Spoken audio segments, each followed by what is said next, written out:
네, 안녕하세요. 애널리스트 백종석입니다. 이번에 2강입니다.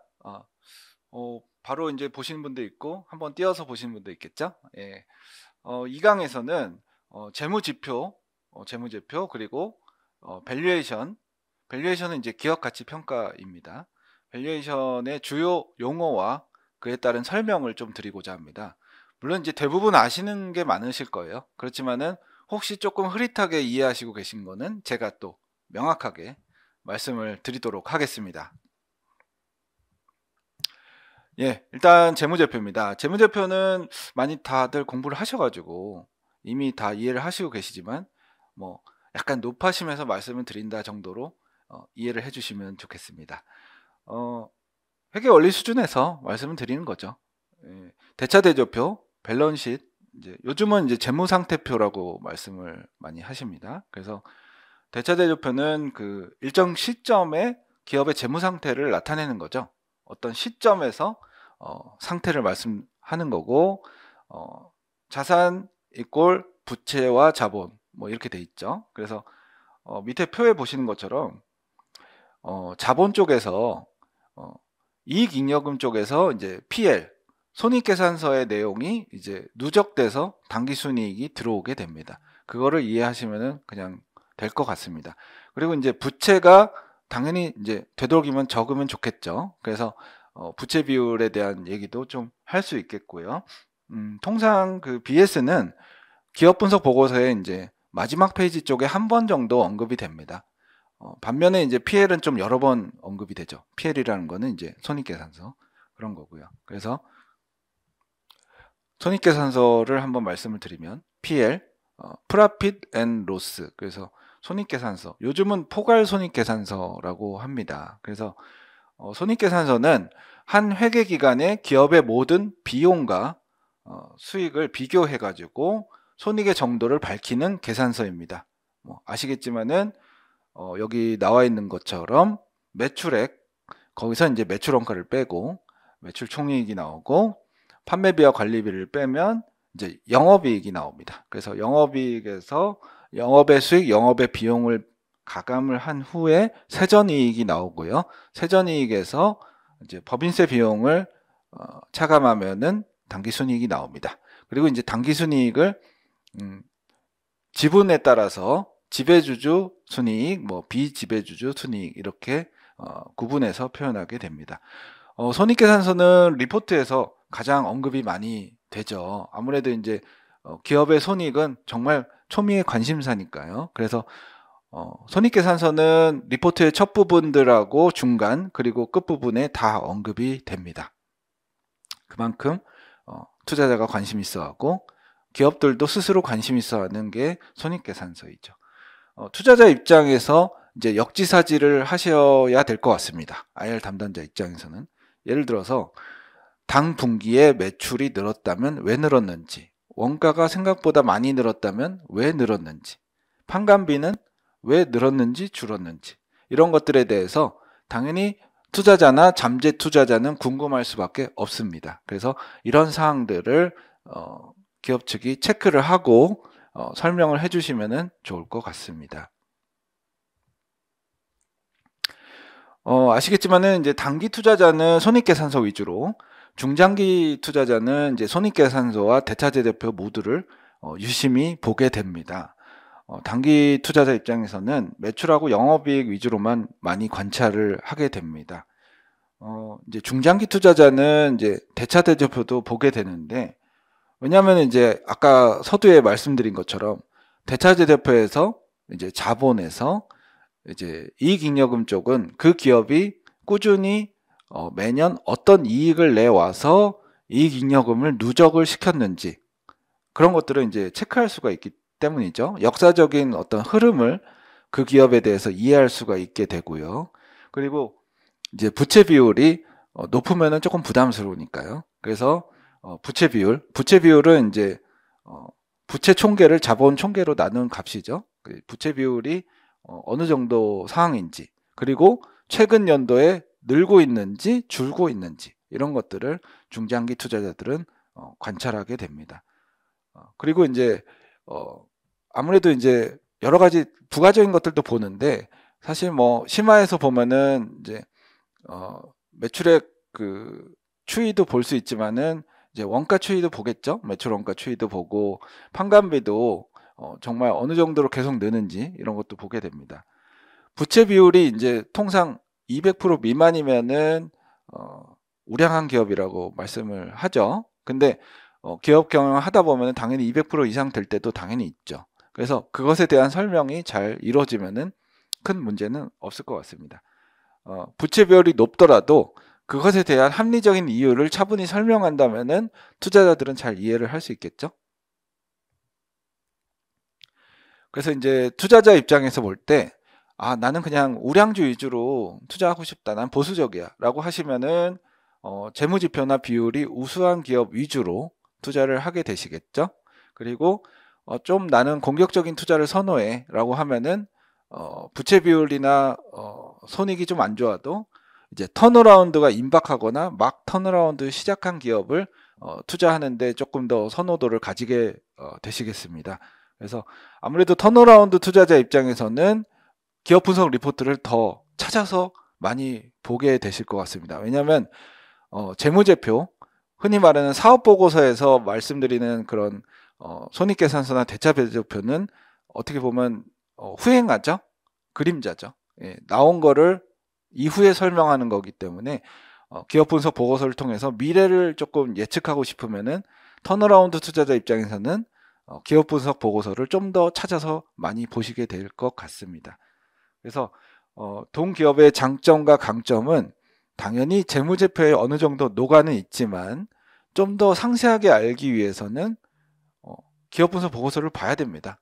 왜냐하면 이제 현황과 전망을 알아야 되기 때문에 이제 그런 역할을 애널리스트가 그 고민을 해서 리포트에 녹여서 말씀을 드리는 거기 때문에 우리가 재무제표만 보지 않고 기업 분석 보고서를 보는 이유는 아무래도 그 기업의 경쟁력과 현황과 전망을 상세하게 알 수 있는 방법은 사업보고서보다는 기업 분석 보고서 읽기이기 때문입니다. 그래서 그것을 참조하시면 될 것 같고요. 그리고 이제 기업 경영을 하다 보면은 당연히 이제 CB나 BW, 그러니까 전환사채나 신주 인수권부 사채를 발행할 수 있습니다. 자본 조달이죠. 자기 자본 조달인데 그런 것들을 이제 합리적인 이유와 설명을 해주시면 됩니다. 오해 없이. 그러니까 차분하게 잘 설명을 해주면은 이해할 수 있는 건데 얼버무리면은 오해하거든요. 그래서 부채의 증가가 일시적이라면 어떤 이유로 일시적인가?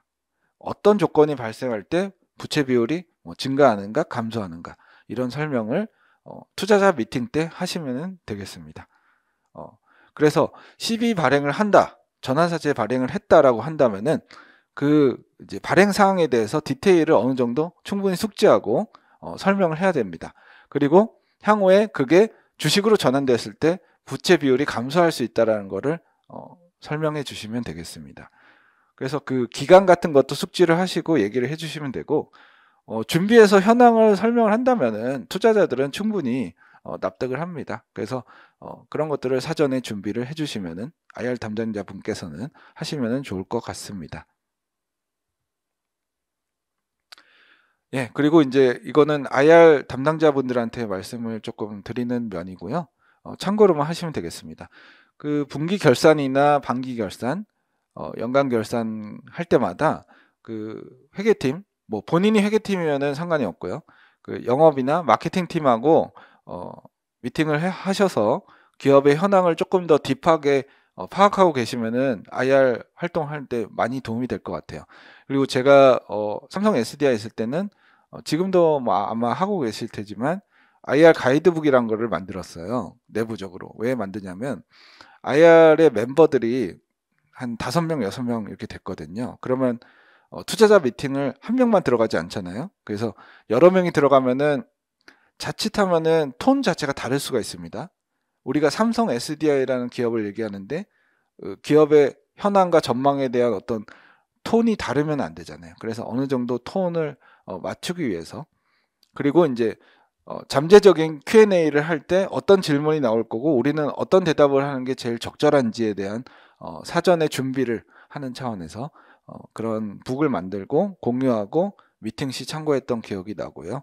그래서 뭐 거창하게 뭐 IR 가이드북이라고 이렇게 정식으로 안 만들어도 영업 마케팅이나 회계팀하고 활발하게 교류해서 그것을 반영해서 IR 활동을 하시면은 좋을 것 같습니다. 그래서 이제 재무제표 관련은 요 정도로 이제 마무리를 하려고 하는데, 아까 말씀드린 것처럼 대차대조표와 손익계산서를 간단하게 말씀을 드렸고, 투자자 입장에서는 손익계산서를 조금 더 중시하는 건 맞다. 근데 장기 투자자는 BS도, 그러니까 대차대조표도 굉장히 유심히 본다라는 말씀을 드렸고, 그리고 이제 재무제표만으로는 기업의 미래를 알기에는 불충분하기 때문에 우리는 기업 분석 보고서를 찾아서 보게 됩니다. 당연히 자의성은 들어가지만 예측 가능성을 느낄 수 있기 때문에 그렇게 하는 것이고요. 그리고 이제 전환사채나 신주인수권부 사채를 발행하셨을 때에는 그 관련된 내용 숙지나 기간 등 여러 가지 제반 사항을 좀 공부를 하셔서 투자자를 만날 때 설명을 해주시면은 좋을 것 같습니다. 왜 자금 조달을 했는지, 그 니즈가 어땠고 그걸 어디에 쓸 건지 이런 설명을 해주시면 좋을 것 같습니다. 그리고 이제 IR 부서에게는 IR 가이드북이란 거를 만들거나 영업 마케팅이나 회계팀하고 미팅을 하시고 IR 활동을 하시면은 굉장히 좋을 것 같다. 이렇게 말씀을 드립니다. 예, 그리고 이제 밸류에이션을 이제 설명을 드리겠습니다. 밸류에이션은 이제 다들 어느 정도는 아시겠지만은 생각보다 이제 어렵진 않아요. 예. 이게 수학이 아니라 산수입니다. 산수. 예, 어렵지 않습니다. 접하다 보면은 그리 어렵지 않은 밸류에이션 용어들이고요. 뭐 거의 복습 차원에서 그냥 말씀을 드린다라고 이해하시면 되겠습니다. 밸류에이션이란 이제 기업이나 부동산, 저희는 이제 기업이죠. 기업의 적정 가치를 구하는 방법을 말합니다. 즉 기업 가치 평가를 말씀드리는 거고요. 원론적으로 이론서에는 이렇게 두 가지로 기업의 가치란에 대한 대답을 하고 있습니다. 첫 번째는 기업 가치는 영업 가치와 비영업 자산 가치의 합이다. 예, 저는 이게 이제 제일 정설로 알고 있고 그렇게 이해를 하고 있습니다. 왜냐하면 영업 활동에서부터 나오는 미래 현금 흐름의 현재 가치를 평가화 해가지고 거기다가 이제 비영업 자산의 가치 합을 하면은 기업 가치가 되는 거죠. 예, 그게 이제 일반적이고, 또 하나의 이론은 기업 가치는 주주 가치와 채권자 가치의 합이다. 그래서 이제 전체 기업 가치 중에 주주에게 돌아갈 몫이 있고 채권자에게 돌아갈 몫이 있다. 뭐 이렇게 보는 관점입니다. 그래서 주주 가치는 이제 기업 가치를 구한 후에 채권자 가치를 차감을 하게 되죠. 그래서 보통 이제 밸류에이션 중에 서머 파츠 밸류에이션이라는 게 있는데, 그때 EB, 그러니까 엔터프라이즈 밸류, 그래서 기업 가치 전체를 구하고 넷대비라고 그래서 차입금을 차감을 해서 주주 가치를 구하는 과정이 있습니다. 예, 그런 내용들이고요. 참고로만 하시면 되겠습니다. 예, 밸류에이션 용어를 조금 설명을 드리겠습니다. 아까 이제 서두에 말씀드린 것처럼 영업 가치는 영업 활동에서 발생하는 현금 흐름의 현가죠. 그래서 통상 이제 DCF라는 방법을 통해서 구하게 됩니다. 너무 걱정하지 마시고요. 뭐 저희가 직접 구할 일이 그렇게 많지 않습니다. 리포트에서 표현되는 경우도 그렇게 자주 있지는 않습니다. 왜냐하면 다분히 이제 영업 활동에서 발생하는 현금 흐름의 현가화라는 게 조금 이론적인 측면이기 때문에, 왜냐하면 저희가 그 다음 분기나 하반기도 예측을 하기가 좀 힘들잖아요. 기업에 몸담고 있다 보면은 예측하기 어려운데 미래 현금 흐름의 현가를 할 때는 이제 미래 10년치의 매출과 영업이익 순이익 같은 거를 프로젝션 추정을 한 거를 받든 혹은 이제 추정을 하든 해서 그것을 평가하기 때문에 다분히 이론적이죠. 그래서 조금 이제 그렇게 많이 쓰이진 않습니다. 다만 많이 쓰이는 부서가 있고 증권사 내에서도 그런 것들이 이제 좀 덜 쓰이는 부분이 있고 합니다. 근데 예를 들어서 M&A 인수자문, 매각자문 하시는 분들, 증권사에서 IB 부서라고 하는 것 중에 하나죠. 거기서는 이런 이제 절대가치 밸류에이션을 실제로 좀 진지하게 합니다. 기업한테 좀 딥한 자료도 받고 해서. 그렇지만은 저희 같은 에쿼티 애널리스트 입장에서는 사실 변동성이 큰 기업 실적 추정을 10년치를 해서 평가화하는 것이 다분히 좀 이론적이지 않나라고 이제 회의감이 좀 있는 편입니다. 그래서 많이 쓰지는 않는다. 그리고 이제 비영업 자산 가치는 보통은 기업에서 이제 비영업 자산 가치는 타사의 지분 가치 같은 거죠. 그게 상장사든 비상장사든. 그래서 서머 오브 파츠 밸류에이션 같은 것을 할 때는 비영업 자산 가치를 이제 상장사 같은 경우는 이제 약간 할인을 하는 경우가 대부분입니다. 비상장 같은 경우는 좀 더 반영하기가 난해하죠. 근데 그거는 또 상법에서 얘기한 어떤 가치를 반영하기도 합니다. 그래서 이제 밸류에이션의 방법은 크게 분류하면 세 가지입니다. 현금 흐름 할인법과 유사기업 비교법, 그리고 유사거래 비교법, 이렇게 세 가지입니다.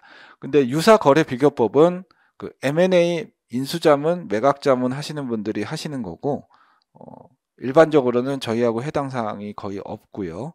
보통은 현금 흐름 할인법하고 유사기업 비교법 이 두 가지를 하게 됩니다. 당연히 장단점이 있죠. 장단점이 있어서 보통은 이제 유사기업 비교법을 많이 활용합니다. 기업 분석 보고에서도 그쪽으로 대부분 이제 설명이 되곤 합니다. 그래서 그 이유는 유사기업 비교법은 간편하고요. 그리고 정보에 대한 접근성이 높습니다. 그리고 어떤 이제 바라보는 주체들 간의 이견이 좀 적은 편입니다. 없다고는 못하지만. 그리고 이제 반면에 현금 흐름 할인법은 그 기업의 온전한 미래 실적 흐름의 전망에 따른 어떤 평가화한 것을 합산한 거기 때문에 외부 환경에 민감하지 않겠죠. 그 기업 본연의 가치를 탐구하는 것이고요. 여러 가지 정보를 많이 기업에서 받을 수 있다면은 유용할 수 있습니다. 그렇지만은 단점으로 가치평가 과정에서 변수들에 대한 수많은 가정이 필요합니다. 그래서 조금 이제 자의성이 좀 많습니다. 솔직히 말씀드려서 그런 상황이고요. 현금 흐름 할인법은 유용하지만은 추정 가치일 뿐이고 조금 이론적이다, 이렇게 말씀을 드릴 수가 있겠습니다. 그래서 현재 가치는 미래 가치를 이제 1 플러스 할인율의 n승으로 나눈 값이죠. 예, 기억나시죠? 이런 것들 이제 재무관리 투자론 같은 데도 나오고, 예, 이거는 이제 대학교 1, 2학년 때 이제 얼핏 다 배우셨을 겁니다. 그래서 갑자기 생각이 딱 들죠. 왜 미래 가치는 현재 가치보다 조금 높게 보려고 하지? 예, 두 가지 답이 있습니다. 첫 번째는 물가 상승을 일반적으로 가정을 하기 때문입니다. 그렇고요. 두 번째는 오늘 1원을 만약에 투자했을 때 내일은 1원보다는 조금 가치가 높을 수 있을 기회가 많다라고 보기 때문이죠.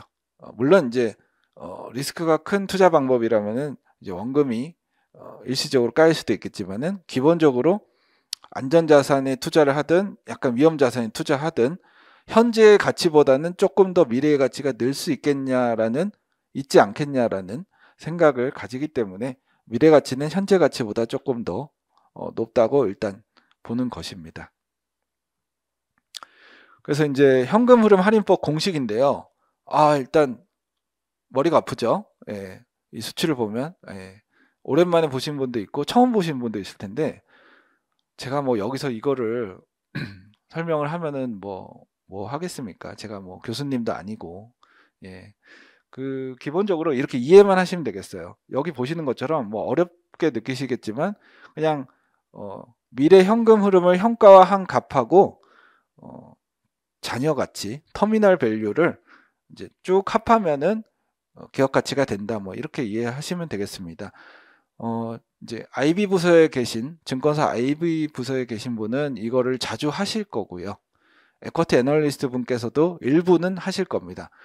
증권사마다 그 MPB나 그 자녀 이익 모델 같은 걸로 절대가치 밸류에이션을 리포트에 적어라라고 이제 약간 기조적으로 하는 증권사들이 있었고 요즘은 그런 데가 거의 없는 것 같아요. 근데 그런 경우에는 이제 이런 절대가치 밸류에이션을 보여주기도 합니다. 그렇지만 이론적이기 때문에 그렇게 많이 하지는 않는다라고 이해를 하시면 되겠습니다. 자, 그거보다 중요한 유사기업 비교법을 말씀드리겠습니다. 굉장히 쉽죠. 이거는 유사기업 비교법은 멀티플, 배수라고 하는 거를 활용한 가치평가 방법이죠.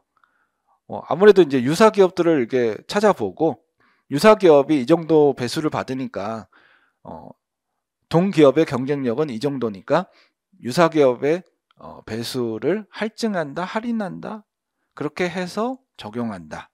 이렇게 됩니다. 굉장히 간단하고 쉽죠. 그래서 대부분 이제 이 방법으로 밸류에이션을 합니다. 심지어 IPO 때도 주로 이 방법으로 합니다. 찾아보시면은 투자 설명서 같은 데도 보면은 유사기업을 어떻게 우리가 맨 처음에 큰 풀에서 정했고 그거를 어떻게 좁혀나갔고 뭐 그런 내용들이 IPO 기업들의 투자 설명서에 나옵니다. 그래서 그거를 참고를 하셔도 되고 기본적으로 유사기업 비교법은 애널리스트나 투자자별로 이견이 적죠.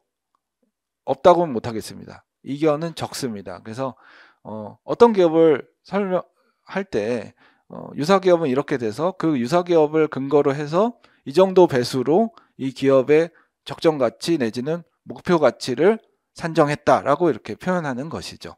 그래서 현금 흐름 할인법의 단점들 대비는 유용하다라고 현업에서 느끼고 있습니다. 유사기업 비교법은 반 이상이 이제 비교 대상 기업의 선정이 제일 중요하겠죠. 그래서 세상에 똑같은 기업은 없습니다. 똑같은 사람이 없듯이. 예, 근데 유사한 기업들은 당연히 있죠. 물론 이제 유사한데 많이 다른 거, 유사한데 조금 또 다른 거 이런 기업들이 있겠죠. 그렇지만 되도록이면 유사 기업들을 선정을 해서 유사기업 비교법으로 녹여냅니다. 당연히 이제 동종 산업 내 기업들 중에서 사업 특징이나 영업 특징, 재무 특징 등을 참고로 해서 유사 기업을 선정을 하게 됩니다. 자의성은 어느 정도는 불가피하다라고 말씀을 드릴 수가 있겠습니다. 그러니까 이제 너무 이렇게 막 민감하게 보실 필요는 없어요. 그래서 이제 유사 기업을 선정한 다음에는 적절한 배수를 적용한다는 건 이제 곱셈을 하는 거죠. 예, 적용하는 건데 이 배수 선정이란 것도 유사기업의 평균을 적용했다. 뭐 이런 거 많이 들으셨죠? 아니면 유사기업의 평균을 할증을 10% 했다. 유사기업 평균을 할인을 20% 했다. 뭐 이런 얘기를 많이 들어보셨을 겁니다. 기본적으로 그 주체가 어떤 논리로 그 배수를 할인, 할증 내지는 평균을 했는지를 이해하시면 되겠습니다. 기본적으로 뭐 그렇게 어렵거다 한 내용은 아니죠. 왜냐하면 굉장히 직관적이기 때문에 그렇고요. 절대가치 밸류에이션 쪽은 조금 하다 보면 어려운데 이거는 뭐 생략하기로 했으니까 넘어가도록 하겠습니다. 그래서 이제 좀 쉬운 내용이 이제 나옵니다. 그래서 PER은 Price to Earning Ratio. 그래서 시가총액을 당기순이익으로 나눈 값이고요. 주가를 주당 순이익으로 나눈 값입니다. 제일 일반적인 밸류에이션 비율이죠. 그래서 그 기업이 몇 배수로 거래되고 있는가, 향후에 몇 배수로 거래되어야만 하는가에 대한 얘기를 보통 많이 하고요. 장점은 직관적이고 수익성을 잘 반영하죠. 단점은 일시적으로 적자가 났을 때는 이 지표 산정이 안 됩니다. PBR은 약간의 장점이 있죠. 왜냐하면 PER은 아까 순적자가 났을 때는 산정이 안 되는데 PBR은 순적자가 나도 어느 정도 이제 그 레벨을 유지를 하죠. 그래서 PBR은 이제 시가총액을 자기 자본 총계로 나눈 값이고요. 주가를 주당 순자산으로 나눈 값입니다. 그래서 이 장부 가치가 0 이하가 될 일이 없잖아요. 그래서 광범위하게 사용할 수 있죠. 그리고 일시적으로 가끔 적자가 난 기업도 이 지표를 사용할 수 있습니다. 그래서 안정적이기도 하고요. 그래서 많이 쓰는 지표입니다. 다만 단점은 누적 개념이다 보니까 그 당 시점의 수익성을 적절하게 반영하는가라는 비판을 받을 수가 있죠. 그리고 첨단 산업 같은 경우는 장부 가치가 의미가 있어? 라고 비판할 수가 있겠죠. 그래서 장부 가치이기 때문에 해당 시점의 수익 가치를 온전히 반영하지 못한다라는 것은 이해를 하셔야 되겠습니다. 예, 그리고 이제 가끔 나오는 이제 지표인데 비율인데 PSR이죠. PSR은 시가총액을 매출액으로 나눈 값이고 주가를 주당 매출액으로 나눈 값입니다. 그래서 장점은 이익이 안 나는 기업들을 보통 이걸로 많이 얘기를 할 수 있고요. 신사업, 신생사업, 벤처기업 가치평가에 유용하고 많이 이제 이익이 안 나는 기업에 주로 씁니다. 예, 어쩔 수가 없죠. 예, 단점은 수익성을 반영하지 못하죠. 기본적인 사항이고요. 그리고 이제 EB 배수들이 있습니다. 보통 EB 배수들 중에는 EB 에비타를 많이 쓰죠. 그래서 EB 에비타가 뭐냐? EB를 에비타로 나눈 어떤 배수죠. 그래서 에비타는 기억을 하시는 분도 있겠지만은 에비타는 영업이익의 감가상각비와 이자 비용을 더한 값입니다. 예, 그 얘기는 무슨 얘기냐면 에비타라는 거는 이 설비 투자가 많은 기업한테 너네 이익이 덜 나도 현금 유출이 없는 비용 두 개는 유출이 없으니까 에비타라는 그 말로 너네 이익을 좀 보고 싶어 뭐 이런 것이죠. 그래서 EB 에비타는 현금 흐름에 중점을 둔 비율이라고 표현을 할 수가 있겠죠. 그리고 서머 파츠 밸류에이션 할 때 이 EB 에비타를 자주 사용하곤 합니다. 한번 밸류에이션 용어 설명을 정리를 해볼게요. 밸류에이션은 논리의 적절성이 중요하고 정답은 없습니다. 애널리스트나 투자자별로 밸류에이션 산정에 대한 접근은 다를 수밖에 없고요. 자의성이 있습니다. 그리고 산업이나 나라별로 배수는 차이가 납니다. 미국은 평균적으로 높죠. 한국은 평균적으로 낮고요. 조금 슬프네요. 예. 그리고 이제 동종 국가 내에서 특정 산업 내 기업 간 비교에서는 굉장히 유용하죠. 왜냐하면은 특정 산업에서 그 정도 레벨을 받는 건 다 이유가 있으니까요. 인기 산업은 밸류에이션 배수가 높고 비인기는 낮고 건설업이 낮고 AI나 로봇 산업이 굉장히 높고 어쩔 수가 없습니다. 성장 산업에는 밸류에이션을 먼저 가치 있게 프리미엄을 반영해 주는 경향이 있을 수밖에 없습니다. 통상 고성장 산업은 고밸류에서 실적이 나올 때 오히려 저밸류화 됩니다. 이런 거를 이제 디레이팅이라는 표현을 쓰기도 합니다. 그리고 이제 리레이팅은 어떤 기업이 굉장히 좋은 사업을 하게 돼서 레벨업 되는 거를 이제 리레이팅이라고도 합니다. 그래서 이제 전통 산업은 굉장히 저밸류이다가 어떤 특정 이벤트나 사업 다각화, 인수합병할 때 이제 밸류가 올라가는 경향이 있습니다. 그리고 시장 투자가들은 기대치를 이제 기업의 시가총액에 투영하고 반영하는 것이죠. 그래서 밸류에이션은 그 온도를 측정하는 것 정도라고 이해하시면 되겠습니다. 무슨 뜻인지는 아시겠죠? 아무래도 절대 기준이다라고 하기는 모호합니다. 밸류에이션은 기업 가치란 거는 변동 가능하고 상황에 따라서 얼마든지 올라가기도 하고 내려가기도 합니다. 그것을 이해하시면 되고 이 국면에서 이 기업은 올라갈 만하구나 내려갈 만하구나를 이해하시고 논리를 점검하시면 되겠습니다. 예, 밸류에이션 부분은 이제 마무리하겠습니다. 밸류에이션에 대한 이해도가 좀 높아지셨나요? 예, 조금이라도 높아지셨다면은 이 시간은 좀 의미가 있는 시간이 아니었나 싶습니다. 밸류에이션은 기업가치 평가이고요. 기업가치는 통상 영업가치와 비영업 자산가치의 합입니다. 밸류에이션 방법은 크게 세 가지고 유사기업 비교법을 위주로 현업에서 많이 쓴다. 리포트에서도 그런 것들이 대부분 많이 나온다라고 말씀을 드렸고, 다양한 배수나 PER 등 비율을 설명을 드렸고, 장단점을 말씀을 드렸습니다. 그리고 이제 밸류에이션에 대해서 논리의 적절성이 중요하기 때문에 너무 맹신하거나 너무 예민하게 보실 필요는 없다라고 말씀을 드리고 싶습니다. 예, 이렇게 2강이 마무리가 되었습니다. 2강은 어떠셨는지 모르겠습니다. 예, 조금 휴식을 하시고 3강에서 만나 뵙도록 할게요. 감사합니다.